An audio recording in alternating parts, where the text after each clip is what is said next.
Hello friend, good morning, नमस्ते। कैसे हैं आप लोग? आई होप कि आप लोग ठीक होंगे। तो आज हम लोग एक कहानी सुनेंगे जो ललही छठ के उपलक्ष्य में कहा जा रहा है। ललही छठ, हर छठ, कई नामों से इसको जाना जाता है। बलराम जी का जन्म दिवस भी होता है। यह भाद्रपद के कृष्ण पक्ष के षष्ठी तिथि को आता है। इसमें सारी महिलाएं व्रत करती हैं और पूजा करती हैं। अपने पुत्र की दीर्घायु के लिए व्रत रखा जाता है ये।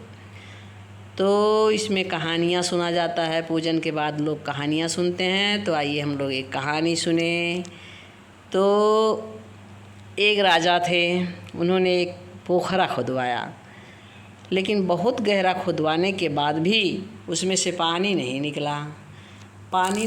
तो राजा को बड़ी चिंता होने लगी कि भाई पानी नहीं निकल रहा है, हमारी सारी मेहनत, सारा धन खर्च करके हम क्या फ़ायदा पा रहे हैं, पानी ही नहीं निकल रहा है। तो उन्होंने कुछ ज्योतिषाचार्यों से पूछा कि क्या करें। उन लोगों ने बताया कि यदि आप अपने पुत्र अथवा पौत्र की बलि दें तो पानी निकलेगा। राजा को बड़ी चिंता हुई। उसने सोचा कि मैं ये काम कैसे कर सकता हूँ, मैं अपने पुत्र की अथवा पौत्र की बलि कैसे चढ़ाऊँ। लेकिन सोच विचार करके उसने कहा चलो ठीक है भाई, अब इस पानी के लिए हम अपने पुत्र अथवा पौत्र को भी त्याग देंगे, दे देंगे। लेकिन बहू से उसका बेटा कैसे लें? तो उसने एक योजना बनाई। कहा कि देखो बहू, तुम्हारी माता जी की तबीयत बहुत ख़राब है, जाओ तुम उनसे मिल आओ, देख लो, मिल लो भाई, तबीयत का है, क्या ठिकाना क्या होगा। तो हमने पालकी तैयार कर दी है और जाओ तुम वहाँ बैठ कर के अपनी माँ से मिल कर के फिर लौट आना, रहने की क्या ज़रूरत है। बहू ने कहा ठीक है।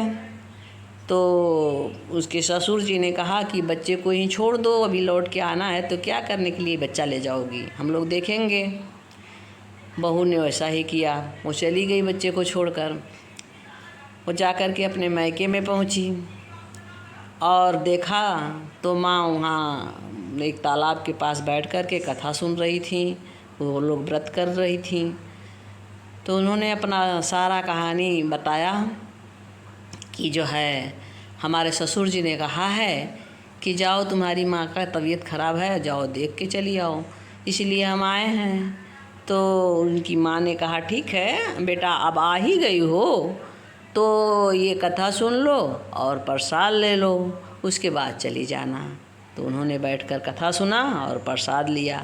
इधर ससुर जी ने उस नाती को उठाया और ले जाकर तालाब में फेंक दिया और घर पर आकर के दरवाज़ा बंद करके बैठे।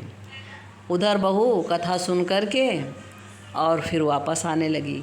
जब वो तालाब के पास पहुंची तो रुकी और देखा कि तालाब तो पानी से भरा हुआ है। थोड़ा और आगे बढ़ी तो देखा, रे ये तो मेरा बच्चा इसमें खेल रहा है, ये मेरा बेटा यहाँ कैसे आया। वो झट से आगे बढ़ी उतर के पालकी से और वो गई अपने बच्चे को गोद में उठा ली। बहुत खुश हुई कि मेरा बेटा यहाँ कैसे आया, लेकिन फिर भी खुश थी कि बेटा मिल गया ना। अब वो लेकर के घर गई। अपने बेटे को लेकर के जब वो घर पहुँचती है तो देखती है उसके सास ससुर जी ने दरवाज़ा बंद कर रखा है। बुलाया, सासू माँ दरवाज़ा खोलिए, ससुर जी दरवाज़ा खोलिए। किसी ने कोई जवाब दिया ही नहीं, ना ही किसी ने कोई जवाब दिया और ना ही दरवाज़ा खोला। बहू समझ गई कि ये लोग डर रहे हैं और इसी डर से दरवाज़ा नहीं खोल रहे हैं। उसने कहा आप लोग डर क्यों रहे हैं? जिस बात का आप लोगों को डर है वो बिल्कुल ठीक ठाक है।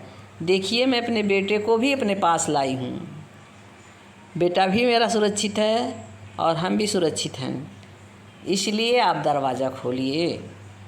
बहुत अनुरोध किया तो सास ससुर जी ने वहाँ देखा, हल्का सा एक दरार था, उस दरार से देखा कि हाँ सचमुच बहू मेरे नाती को लेकर खड़ी है। तब जा कर के बाहर निकले वो लोग दरवाज़ा खोल के, और दरवाज़ा खोला तो देखा अपने नाती को भी सही सलामत था, बहू भी सही सलामत थी। सबको देखकर बड़े खुश हुए और उधर तालाब में पानी भी निकल आया था। तालाब भी पानी से लबालब भर गया था। सब लोग बड़े खुश हुए, जैसे उनका दिन सब कुछ सही हुआ। वैसे सब का सही हो। 3 छठी मैया की जय।